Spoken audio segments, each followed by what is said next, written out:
ಕರ್ನಾಟಕ ಸ್ವಾಭಿಮಾನಿ ಸಮಸಮಾಜ ಕೆಎಎಸ್ ಸಂಘಟನೆ ರಾಜ್ಯ ಸಮಿತಿ ಮತ್ತು ಜಿಲ್ಲಾ ಸಮಿತಿ ಆಯೋಜಿಸಿದ್ದ 75ನೇ ಸಂವಿಧಾನ ಅಮೃತ ಮಹೋತ್ಸವ ಆಚರಣೆ ಮತ್ತು ಕರ್ನಾಟಕ ಸ್ವಾಭಿಮಾನಿ ಸಮಸಮಾಜ ದಶಮಾನೋತ್ಸವ ಸಮಾರಂಭ ನಗರದ ಡಾಕ್ಟರ್ ಬಿಆರ್ ಅಂಬೇಡ್ಕರ್ ಭವನದಲ್ಲಿ ನಡೆಯಿತು.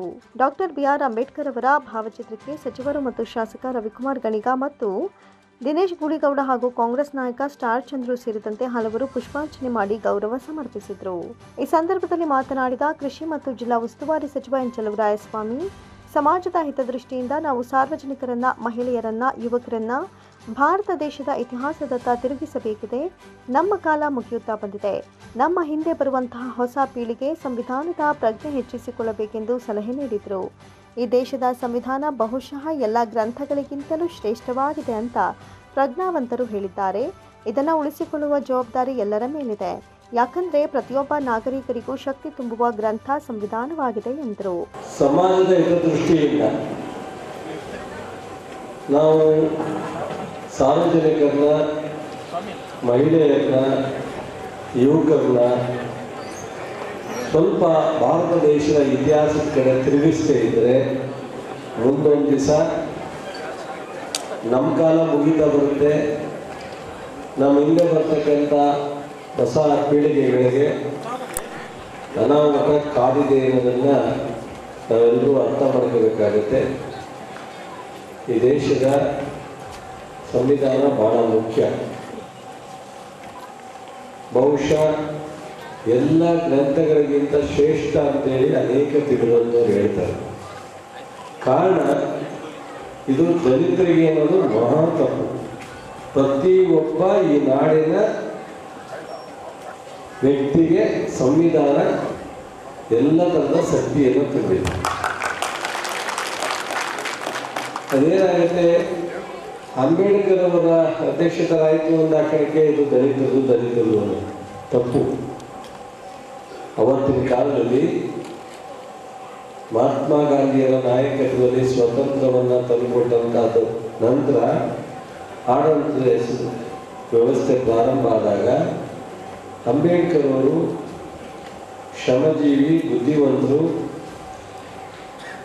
ಅವರಿಗೆ ಜ್ಞಾನ ಇದೆ. ಅವರು ದೇಶವನ್ನು ಸುತ್ತಿ ದೇಶದ ಜನರ ಸಮಸ್ಯೆಯನ್ನು ಅರ್ಥ ಮಾಡಿಕೊಂಡು ಆಡಳಿತ ಮುಂದೆ 100 ವರ್ಷ ಯಾವ ರೀತಿ ಹೋಗಬೇಕು, ಜನರ ಬದುಕಿಗೆ ಯಾವ ರೀತಿ ಒಂದು ಮಾರ್ಗದರ್ಶನವನ್ನು ಕೊಡಲಿಕ್ಕೆ ಸಾಧ್ಯ ಅನ್ನುವಂಥ ರೀತಿಯಲ್ಲಿ ಆ ಟೀಮ್ ವರ್ಕ್ ಮಾಡಿ ನೆಹರು ಅವರ ಪ್ರಧಾನಿಯ ಆಗಿದ್ದಂಥ ಅವರ ಅಧ್ಯಕ್ಷತೆಯಲ್ಲಿ ಆ ಪಾರ್ಲಿಮೆಂಟಲ್ಲಿ ಅಕ್ಸೆಪ್ಟ್ ಮಾಡಿ ನಾವೆಲ್ಲರೂ ಸಹ ಅದನ್ನು ಸಂತೋಷವಾಗಿ ಒಪ್ಪಿ ದೇಶ ಸಂವಿಧಾನದ ಇದರಲ್ಲಿ ಹೋಗ್ತಾ ಇದ್ದೀವಿ. ಪ್ರತಿಯೊಬ್ಬರಿಗೂ ಒಂದಲ್ಲ ಒಂದು ರೀತಿ ನಾವು ಇವತ್ತೇನಾದರೂ ಸಾಮಾನ್ಯ ಜನರು ಅತ್ಯಂತ ಕಡು ಬಡವರು, ಯಾವುದೇ ಹಣಬಲ, ಜನಬಲ, ಅಧಿಕಾರ ಬಲ ಇಲ್ಲದೇ ಇರೋರು ಒಂದು ಕಡೆ ನಿಂತು ತೊಡೆ ತಟ್ಟಕ್ಕೆ ಸಾಧ್ಯ ಇದೆ ಅಂದರೆ ಅದು ಈ ಸಂವಿಧಾನ. ಮಾಜಿ ಶಾಸಕ ಡಾಕ್ಟರ್ ಕೆ ಅನ್ನದಾನಿ ಮಾತನಾಡಿ, ಒಬ್ಬ ಸಾಮಾನ್ಯ ವ್ಯಕ್ತಿಯು ತನ್ನ ಘನತೆ, ವಿಶ್ವಾಸ, ಗೌರವ, ಸ್ವಾಭಿಮಾನಕ್ಕೆ ಧಕ್ಕೆ ಆದರೆ ಗಟ್ಟಿಯಾಗಿ ಧ್ವನಿ ಎತ್ತೋದಕ್ಕೆ ಶಕ್ತಿ ತುಂಬುವುದು ಸಂವಿಧಾನವಾಗಿದೆ. ಇಂತಹ ಸಂವಿಧಾನವನ್ನು ಉಳಿಸಿ ಬೆಳೆಸಿ ಮುಂದಿನ ಪೀಳಿಗೆಗೆ ಸಮರ್ಪಿಸುವ ಅವಶ್ಯಕತೆ ಇದೆ ಅಂತ ತಿಳಿಸಿದರು. ಇವತ್ತು ಬಹಳಷ್ಟು ವಿಚಾರಗಳನ್ನ ಪ್ರಸ್ತಾಪ ಮಾಡಿದ ಸಮಾಜದಲ್ಲಿ ಹಲವಾರು ಬಾಬಾ ಸಾಹೇಬರ ವಿಚಾರಗಳು, ಅಂಬೇಡ್ಕರ್ ಅವರ ಇವತ್ತೇನು ಸಂವಿಧಾನ ಓದು, ಸಂವಿಧಾನ ತಿಳ್ಕೊ, ಸಂವಿಧಾನ ಅಂದರೆ ಏನು, ಸಂವಿಧಾನದಲ್ಲಿ ಏನಿದೆ ಅಂತಕ್ಕಂಥ ವಿಚಾರಗಳನ್ನ ಚರ್ಚೆ ಮಾಡ್ತಾ ಮಾಡ್ತಾ ಮಾಡ್ತಾ ಮಾಡ್ತಾ ಸಮಾಜದಲ್ಲಿ ಸಂವಿಧಾನ ಅಂದರೆ ಏನು, ಯಾತಕ್ಕಾಗಿದೆ, ಈ ದೇಶಕ್ಕೆ ಸಂವಿಧಾನ ಏನು ಕೊಡುಗೆ ಕೊಟ್ಟಿದೆ, ಸಂವಿಧಾನ ಗ್ರಂಥ ಎಷ್ಟು ಅತ್ಯುತ್ತಮವಾಗಿದೆ ಅಂತಕ್ಕಂಥದ್ದನ್ನ ಇತ್ತೀಚಿನ ದಿನಗಳಲ್ಲಿ ಸ್ವಲ್ಪ ಮೇಲ್ವರ್ಗದವರು ಕೂಡ ತಿಳ್ಕೊಳ್ತಾ ಇದ್ದಾರೆ. ಬಾಬಾ ಸಾಹೇಬರ ಸಂವಿಧಾನವನ್ನು ನಾವೆಲ್ಲ ಓದ್ಕೊಳ್ಬೇಕಾಗಿದೆ. ಈ ಕತೆ ಕಾದಂಬರಿಗಳನ್ನು ಓದಲಿಕ್ಕೆ ಸಮಯ ಸಿಗುತ್ತೆ, ಓದ್ತೀವಿ. ಹಲವಾರು ಸಾಹಿತಿಗಳು ಕಾದಂಬರಿಗಳು ಬರೆದಿದ್ದಾರೆ, ಸಾಹಿತ್ಯ ರಚನೆ ಮಾಡಿದ್ದಾರೆ, ಹಲವಾರು ವಿಚಾರಗಳನ್ನು ಅಲ್ಲಿ ಅಡಕ ಮಾಡಿದ್ದಾರೆ. ನಾವೆಲ್ಲ ಓದಿದ್ದೀವಿ.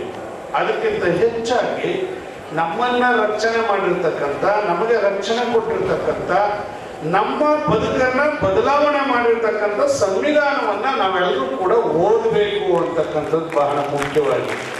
ಸಮಾರಂಭದಲ್ಲಿ ಮೈಸೂರಿನ ಉರಿಲಿಂಗ ಪೆದ್ದೇಶ್ವರ ಮಠದ ಪೀಠಾಧ್ಯಕ್ಷ ಜ್ಞಾನಪ್ರಕಾಶ ಸ್ವಾಮೀಜಿ, ಕರ್ನಾಟಕ ಸ್ವಾಭಿಮಾನಿ ಸಮಾಜದ ರಾಜ್ಯಾಧ್ಯಕ್ಷ ಎಚ್ ನರಸಿಂಹಮೂರ್ತಿ, ಸಂಸ್ಥಾಪಕ ಅಧ್ಯಕ್ಷ ಡಾಕ್ಟರ್ ಕುಮಾರಸ್ವಾಮಿ ಸಾಗ್ಯ, ಮಂಡ್ಯ ನಗರಾಭಿವೃದ್ಧಿ ಪ್ರಾಧಿಕಾರದ ಅಧ್ಯಕ್ಷ ನಯೀಂ, ನಾವು ದ್ರಾವಿಡ ಕನ್ನಡಿಗರು ಚಳುವಳಿಯ ಅಭಿಯೋಕಲಿಗ ಖ್ಯಾತ ಲೇಖಕ ಎಸ್ ಸಿದ್ದಯ್ಯ, ತಿರುಮಲಾಪುರ ನಾರಾಯಣ, ಎಲ್ ಸಂದೇಶ್, ಲಕ್ಷ್ಮಣ್ ಚಿರ್ನಳ್ಳಿ ಹಾಜರಿದ್ದರು.